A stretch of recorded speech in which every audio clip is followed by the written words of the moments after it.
when you have a pellet diet, you really have two levels of structure. And the one level of structure is called macrostructure, which is simply the particle size distribution of the feed that you give the birds. So that's the macrostructure, and obviously, as we all know, this is important for feed intake.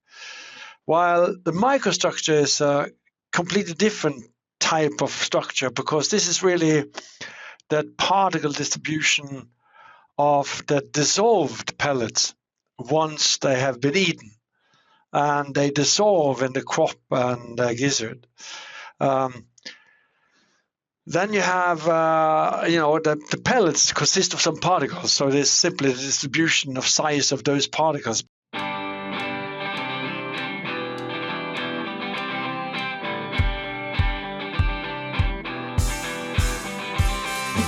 Hello, everyone. Welcome to this episode of the Feed Science podcast show, brought to you on behalf of Genetics. I am Wilmer Pacheco. I am an associate professor in the Department of Poultry Science at Auburn University. We are dedicated to bringing you the latest insights and discussions in the feed industry. Get ready to expand your knowledge and stay ahead with today's episode. And today I have the pleasure of having as a guest Dr. Birger Svihus from the Norwegian University of Life Science in Norway. And Dr. Svihus is an expert in poultry nutrition and feed processing. Hello, Dr. Svihus. How are you doing? Hello, Wilmer. I'm doing fine. Thanks for the invitation. Well, thank you for accepting and being part again of this podcast. And, we have had the opportunity to interact many times in conferences, and we have had the opportunity to have you here in Auburn last year. But for the ones that don't know you, could you share some insights about your professional experience? Sure. Well, mainly it's poultry nutrition and a lot about broilers, to be honest. In addition, I've been particularly interested in, I would say, carbohydrates, both the fiber and the starch, and on the other hand, digestive functionality. Understanding the digestive process and how that interacts also with the processing of feed, the particle size, the structure, but also the heat treatment, and generally feed processing has been something I've been moving into. So I guess that covers my interests in different directions that I've followed by more or less by coincidence, but it's been really exciting and fun. Yes, and I still remember that when I was a grad student back in 2008, I was working a lot in particle size, and I used to read a lot of your very interesting reviews. And, in previous podcasts, you have discussed some, the importance of the microstructure, the macrostructure of the feed and the microstructure. And I would like to know, how do you define those two, different structures of pelleted diets? Yeah, and as you know, Wilma, since you're a co-author, we have now soon finishing a manuscript that we will submit, hopefully will be accepted, where we discuss this in great detail. So I think that the insights are hopefully increasing with time and with the work that we put into this. And this structure, the reason why I coined the term micro and macrostructure a few years ago is that I think it's important when you have a pellet diet, you really have two levels of structure, and the one level of structure is called macrostructure, which is simply the particle size distribution of the feed that you give the birds. So it's very easy to measure. It's really just sieve the feed through a series of sieves, and then you will know the sizes and the particle distribution of the particles that you give to the bird. So that's the macrostructure, and obviously, as we all know, this is important for feed intake. while the microstructure is a completely different type of structure, because this is really that particle distribution of the dissolved pellets once they have been eaten, and they dissolve in the crop and the gizzard. Then you have, the pellets consist of some particles, so there's simply the distribution of size of those particles. But this is much more complicated to measure. This is a big challenge. We don't really have very easy methods to measure this. It's not technically very difficult, although there are challenges, but it's laborious. You need to dissolve the pelleted feed in something, and then you have to wash this through or somehow measure the particle size distribution, and then there's all kinds of questions arising about swelling and disintegration and all kinds of things. But anyway, it's basically how you measure. It's by wet sieving, various methods of wet sieving. And this is the microstructure is important for the extremely important topic of stimulating digestive function. This is actually what led me into the interest in structure and led me into the interest in the digestive tract, because when I started working on this in the early 1990s, looking at how these microstructure, or the particles that the pellet consists of, stimulate the gizzard, and by stimulating the gizzard improves performance of the bird and makes them more robust and healthy. This is how I got into the whole thing about all these things that I'm now still finding very interesting. So micro and macrostructure, this is what they are. The one microstructure defining or have a large impact on feed intake, while microstructure mainly a way of making sure that the gizzard is stimulated and digestive function is working well. And of course, some grinding there must be, because there's a limit to how much coarse particles the birds can handle. Yeah, and when we discuss macrostructure, and you have done some research, and other research have also shown that in reality during the first week, birds can tolerate a higher level of fines. And when we define fines, we typically define with particles smaller than 1 millimeter. And that will be during the starter periods, and then during the grower and finisher periods, they can tolerate higher pellet sizes. And I know that you have been doing some research in those areas. Could you share the findings? Yeah, because now we are really talking about the macrostructure, the actual structure of the feed, the pelleted diets. And to start with the starter diets, what we basically have as kind of a very specific recommendation is Aviagen's recommendation. And I think it's a very good attempt to try to define it based on the knowledge we have. But I think that we need more research to test specifically what the requirement is. So I think that this is a kind of best effort to try to come up with something that seems to work. But for the starter diet, after doing experiments with the starter phase and experiencing how versatile, how broad particle size distribution can be for starters, and also observing that they really eat the fines. And I've come to the conclusion when it comes to starter diets that we, first of all, crumbling I think is generally a good idea, and we don't need to worry too much about the fines. It is fine with some fines. The big question is, of course, how much fines?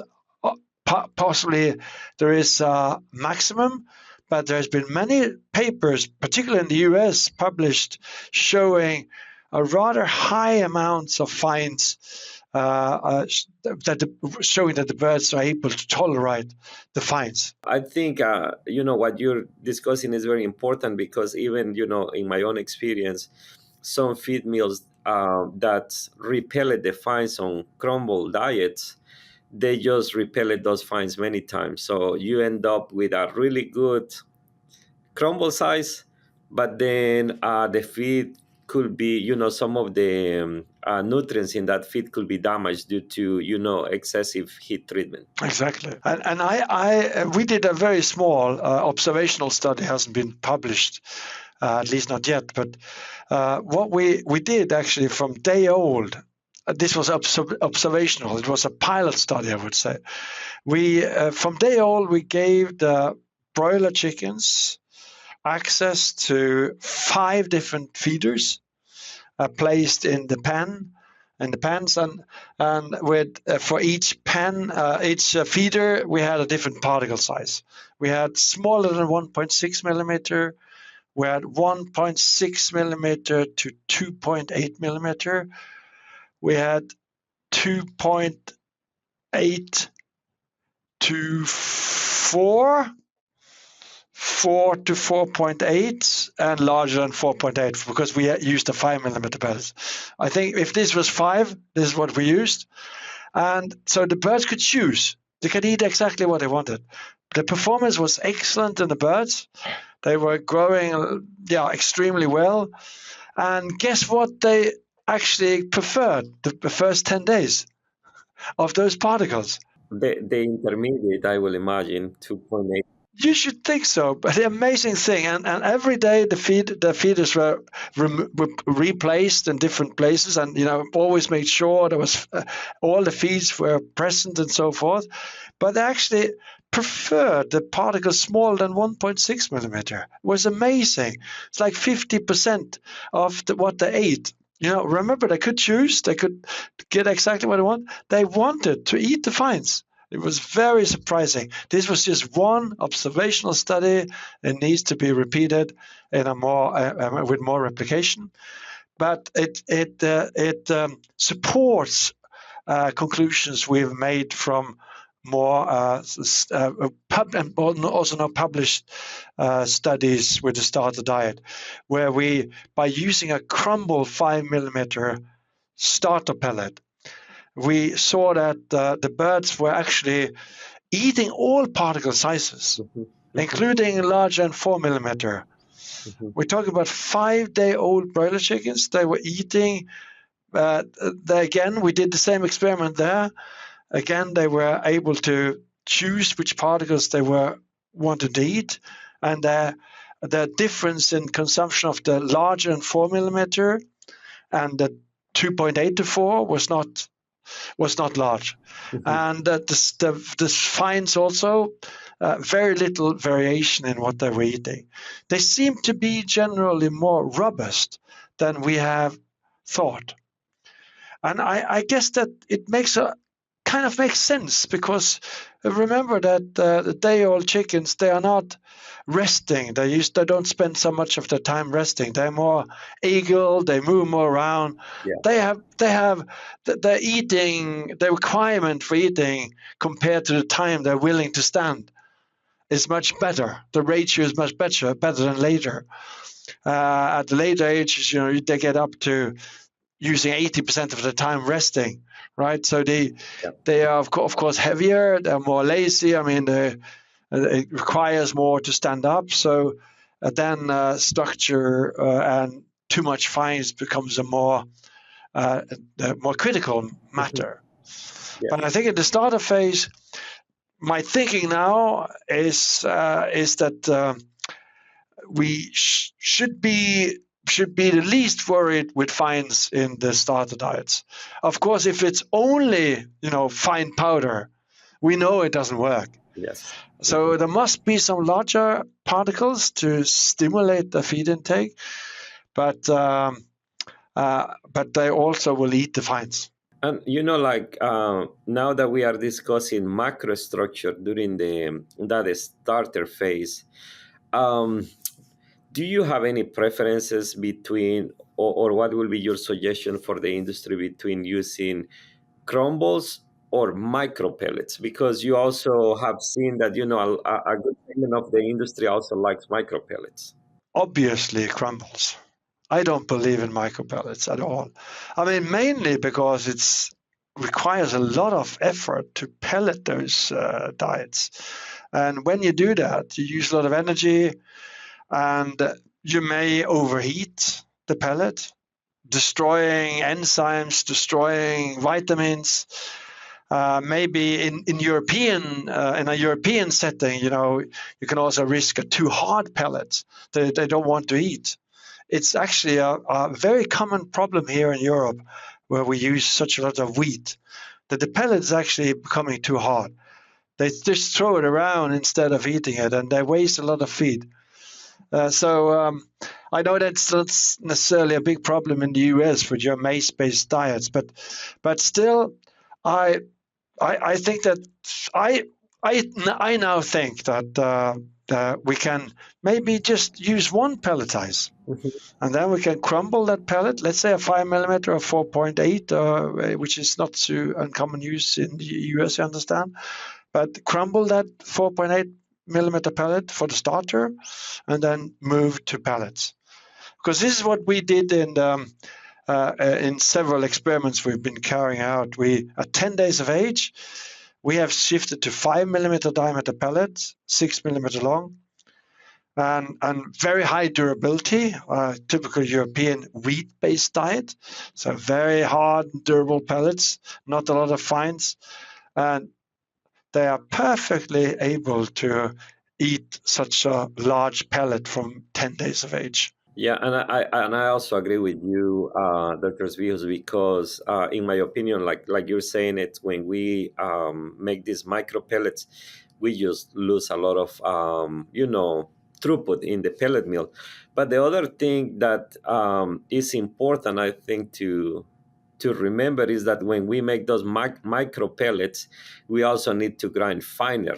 Exactly, right? exactly. And then we lose also microstructure, the distribution of those particles in those micro pellets. So there will be less gizzard stimulation and less reverse peristalsis. Exactly. And this is also a very important motivation for me to try to encourage the industry to use larger diameter. Maybe that is not so important in the US, because you generally use a larger diameter of your pellets here in US and also in Latin America, I think. But in Europe, the tendency is that the feed millers, they want to use 3 millimeter pellets, 3.5 millimeter pellet, at the maximum 4 millimeter pellets. And I think we can go larger. And then we go larger, I think there's a potential for a win-win-win situation. You get coarser microstructure, and you get at least as good feed intake, and you save energy in the processing. Yes. Because so I think that's a potentially win-win situation. And when we now know that they are able to handle larger particles than what is indicated in the Aviagen recommendations, for example, we should go larger. And this is also what we discussed in this review that we are now writing. And we also when you realize how the bird will eat particles, you realize the potential of increasing particle size, because they are actually picking one particle at a time. Each peck, one particle, at least when there are particular matter in the dead. So if you increase the size of the particles to the double, and their pecking rate is quite stable, about 1 peck per second. And when you increase the size of each particle they eat for each peck, you increase the feed intake capacity per time unit. You can easily double it. So I think we should push size of the pellet to the maximum that the birds can handle, and then I think there's a potential for pushing that more. Yes, and I did make some calculations between like 3 millimeter pellets and 4.4 millimeter pellets, and just by increasing the diameter, you, like you're saying, that you double the volume of a pellet. Yeah, exactly, or more actually. Yeah, so birds can consume faster, particularly as they are getting older, and particularly we are producing, birds that we are going to debone later. So birds that we are growing more than, let's say 49 days of age. But one thing that I see as challenge in the industry is that, like at the exit of the pellet die, there are knives that we can use to cut the pellets at different lengths. That's a challenge that typically I see because they don't cut, they don't use the knives. But I think also using the knives to control the length of the pellets, they can do faster transitions from crumbles to pellets. Because I have seen some, scenarios where we are feeding crumbles more than 20 days, just because there is that fear that birds are going to reject, big diameters and long pellets. But that could be fixed just by controlling the pellet length easily. Exactly, and you can actually produce almost some kind of crumble by keeping the knife very close to the die. Let's say 3 millimeter or 2 millimeter. You actually, and we've done that in experiments. You get something that resembles actually crumbles, but we haven't tested it in feeding experiments. But absolutely, and we also tested when we tested this 5 millimeter pellet from 10 days of age. We also did increase the length by increasing the distance between knife and die to 10 millimeter. Mm-hmm. So we had 5 millimeter diameter pellets, 10 millimeter long. When you look at the picture of that compared to a 6 millimeter, 3 millimeter pellets, you can see that how much larger they are. And we were really worried, will the bird starve to death, when they would switch suddenly at 10 days. But they were perfectly fine with that large size. Yeah. So they are more generally. My thinking now, based on what we have observed in many experiments, is that the broilers are more robust than we thought. Maybe particularly the modern breeds, which have been bred to have a high capacity to eat and a high appetite. Maybe don't need to worry so much. But of course, the other side of the coin, what's the word? The back side of the coin, or something like that, is of course that there is a risk that you will have a lower durability of the pellet when you increase the diameter. So you have to be a little bit careful, because if the compaction and the binding in the pellet becomes too weak, so it simply disintegrates completely, then you're back to mash. So, and we know that mash, you will not have the same feed intake. There's a limit to how much they can manage. They will, even modern broilers will grow 10-15% slower if you don't pellet. I think that's a kind of rule of thumb.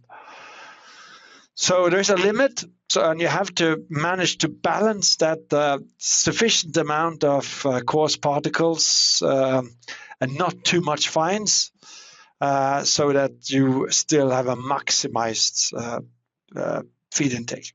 Well, that's microstructure, and it's very important what you are mentioning, that we should challenge those birds, to eat larger pellets, because that's gonna make them consume, the feed faster, and then there is gonna be less competition for feeder space, which can also influence the uniformity of the flock positively.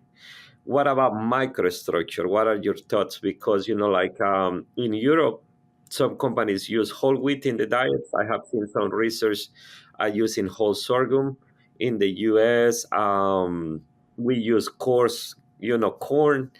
So, in your opinion, what are the minimum levels of coarse particles that birds need to, stimulate gastrointestinal function? That's a good question, and it's not a question where I think it's possible to come with a definite answer. I have.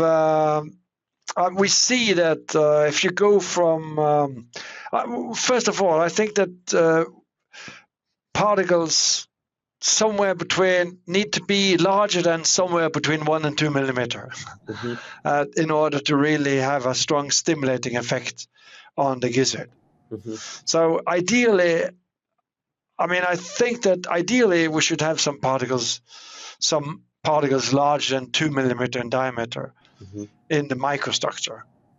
And you will get that if you have a very coarse grinding, for example, use a hammer mill and 8 or 9 millimeter diameter holes in the screen.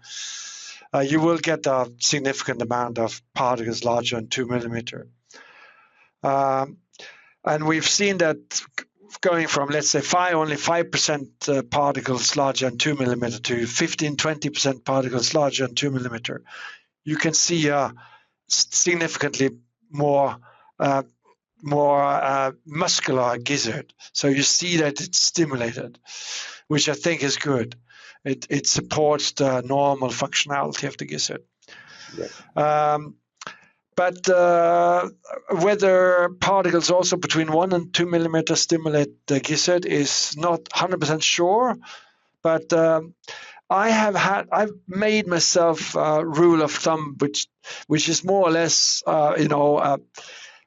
if you need to make a conclusion, I would say that maybe if you manage to get approaching 20% particles larger than 2 millimeter in the diet, 40% particles larger than 1 millimeter, I think then you have a sufficient structure for a very well-developed digestive tract and a good functionality of the gizzard. Yeah, that's what I would say. I do remember maybe a few years back we already published that research trial, but we were working with different grind sizes, 750, 1150, and 1550 microns. And we were feeding those ones in mash, 4 millimeter pellets and 3 millimeter pellets. And the part that it was extremely interesting was that when we were grinding 750 with 3 millimeter pellets, all the birds have issues with gizzard and proventriculus development. Oh, really? It's very, very interesting, that interaction between grind size and also pellet size. And what you were discussing, like a few minutes ago, of grinding too fine and then making the small pellets really hard, it seems like that's the perfect combination to have, gastrointestinal issues in birds. Yeah, absolutely. And I think also day-old broiler chickens should have they should start to stimulate the gizzard early. Yeah. I think that would be very good. So, and also when I was saying, let's say 20% particles larger than 2 millimeter, it's not easy when you're going to pellet, because the pellet press, as we know, is also a grinder. It tends to destroy the core structure, and it destroys it more when the diameter of the pellet is smaller. Yes. So that's another issue.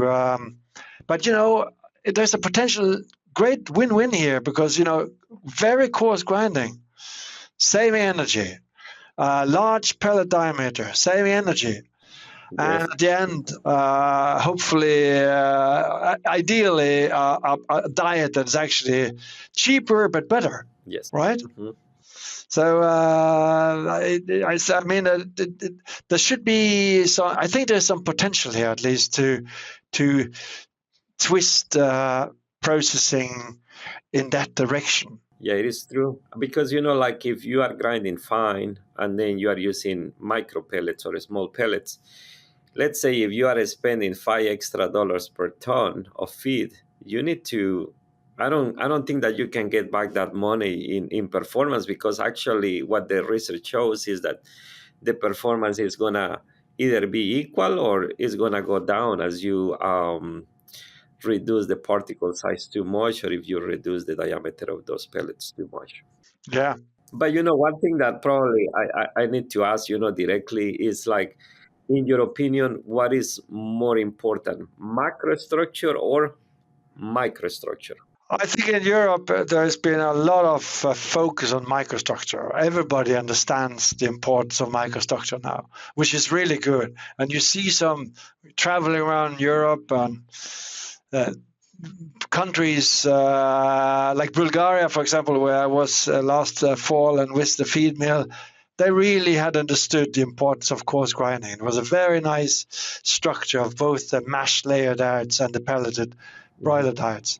So I think that it's very well understood, very well accepted. But now I think the macrostructure and the pellet size is kind of the next question, where we have been thinking that we shouldn't go larger than 3.5, 4 millimeter in diameter, maximum diameter. And we've been thinking that this is too big for the birds, I think, and then we've been too concerned that it will reduce the pellet durability. Honestly, in Europe, I think we have too good pellet durability. I think the problem in Europe is rather too good pellet durability than too poor. We tend to use a lot of energy in the pelleting process. Sometimes the temperature goes too high because some feed millers are not sufficiently conscious about the importance of post-pellet temperature. They don't measure post-pellet temperature, for example. And then by using a thick die and a thin diameter and wheat-based diets, they are pushing things through. I've seen feed millers that have used the rolls, they push them towards the die. And the die is like, it's, I mean, it's completely worn after a very short time because of they do that, and actually they have to do it to be able to press this very sticky material through these very long and very thin holes. So I think we pushed it too far. This is why I usually say when I talk with Europeans, we should learn from America on this matter, because I know you're bolder, you're going a little bit higher in diameter. Yeah, and basically, I mean, it's different approach because, like, if you go U.S. and Latin America, the focus is more like in U.S. is more like conditioning temperature, 88 Celsius degrees or 190 Fahrenheit with dyes that have a compression ratio of 11 to 12. If you go to Latin America, it will be conditioning temperatures of 82 to 85, but thicker dyes. So it's very interesting, how like different regions approach, strategies to improve the durability of the pellets in different ways. In my opinion, like the industry has so many tools now because you can change, conditioning temperatures, you can change retention time, you can change the amount of fat in the mixer. So probably, like the right answer is in the middle, right? Yeah, well, yeah, maybe it is. In Europe, very common. It's 75 degrees Celsius conditioning temperature, so very low conditioning temperature, and they therefore use the pellet press, mechanical energy for heating. Mm-hmm. I think that we should go a little bit. I don't know. Maybe the as always the golden middle way. But at least increase the conditioning temperature. It should be cheaper to heat the material by steam than by mechanical energy. Increasing, and I think that's why the Americans do it. But I'm not sure. But I guess they've done the math. Of course, it's also a matter of electricity prices and gas prices and a lot of factors playing in here. But that's what it's all about, right?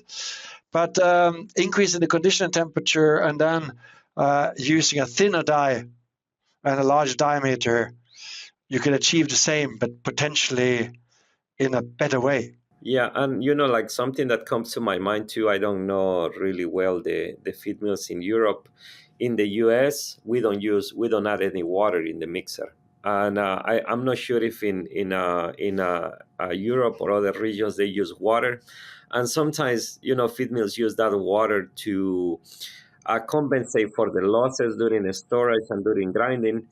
But when we add water in the mixer, then we have the capacity to add more steam in the conditioner. So, I mean, there are different balances there.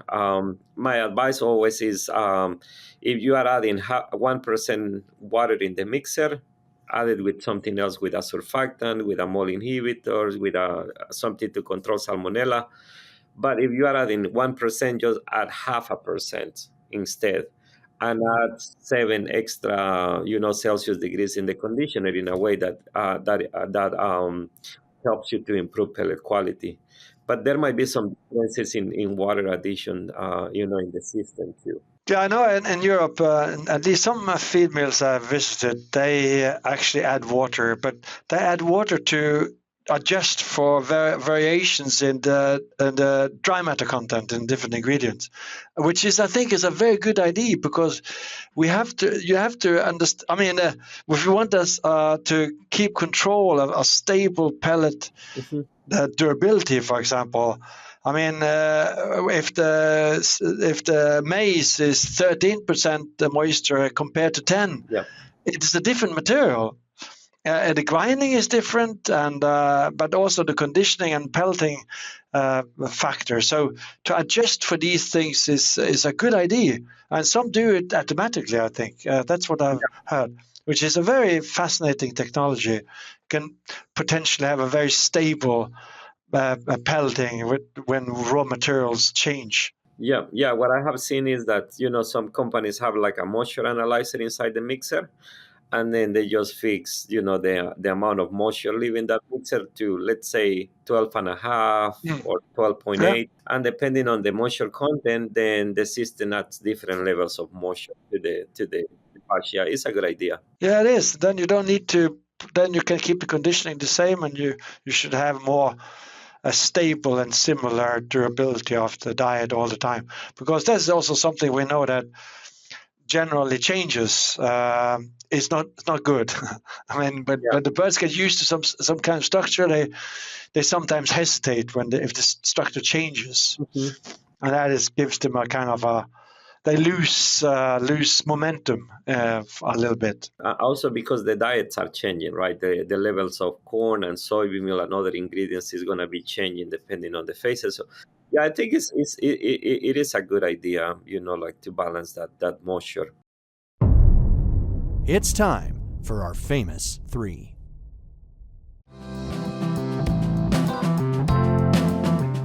With its advanced industry-specific capabilities, Best Mix software empowers nutritionalists and formulators to optimize material allocation, manage recipes, and ensure data confidence for informed decision-making. By providing a comprehensive solution that integrates real-time data and strategic planning tools, Best Mix enables you to do the job efficiently and precisely. Focus on your core job and let Best Mix do the rest. But like Dr. Svihus, I think this has been like a really good conversation, and we could speak for hours. Yeah, we could.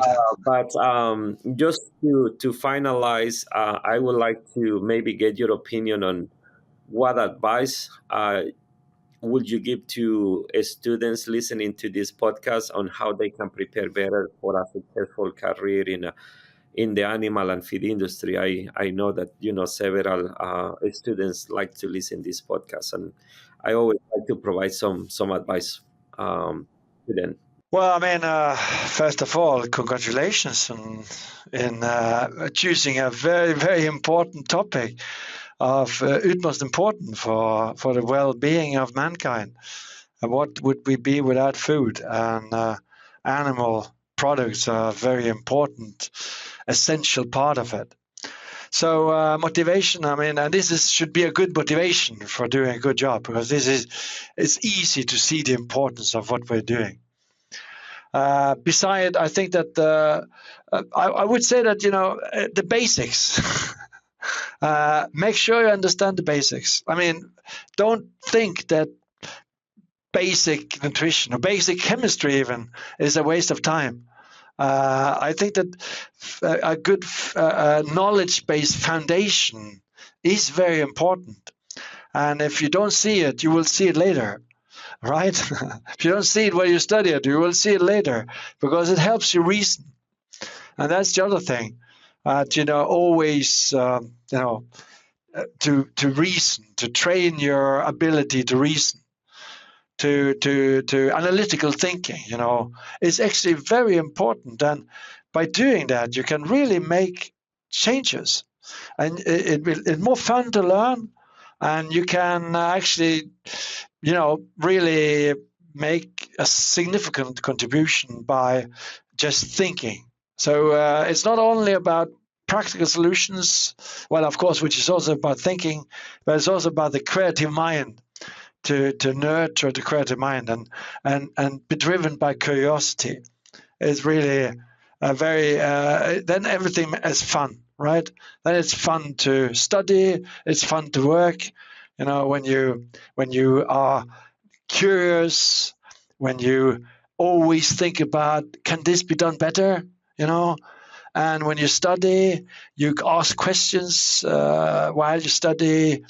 You have an active relationship with whatever you're doing intellectually. So I don't know if that was an advice or what it was, but I think that it will help if you manage to do that. It will be a good advice. And of course, meeting people, taking part in activities where you meet people, interact with your lecturer and with others and with the industry. Of course, if you want to land a good job, it's always very appreciated to take initiative, right? Mm-hmm. You approach people. You don't be afraid, but don't be passive. Be proactive, as we say. Well, as you were speaking, I was thinking that, like science is likely like music, right? As you learn the lyrics, you enjoy the song more. Yeah, exactly. Yeah, Yeah, it's so true. it's important to be curious. Yeah. And it is a very it's a multi-dimensional matrix of things you need to combine in order to be a good nutritionist. Mm-hmm. And so the challenge of trying to find the compromise between a lot of interests, as we've been talking about in this podcast. Yeah. To find a balance between sometimes conflicting interests, Yeah. Mm-hmm. microstructure, right? And to find a way requires that you understand all the factors that are relevant. Yes. And you think about it. Well, that concludes another episode of the Feed Science Podcast Show presented by Weisenetics. Thank you for joining us today. Don't forget to subscribe to stay updated on future episodes. And if you enjoyed this episode, please leave us your comments. Thank you, Dr. Svihus, and I hope everyone have a blessed day. Thank you, Dr. Pacheco. Thank you. Nice to talk with you. Thank you.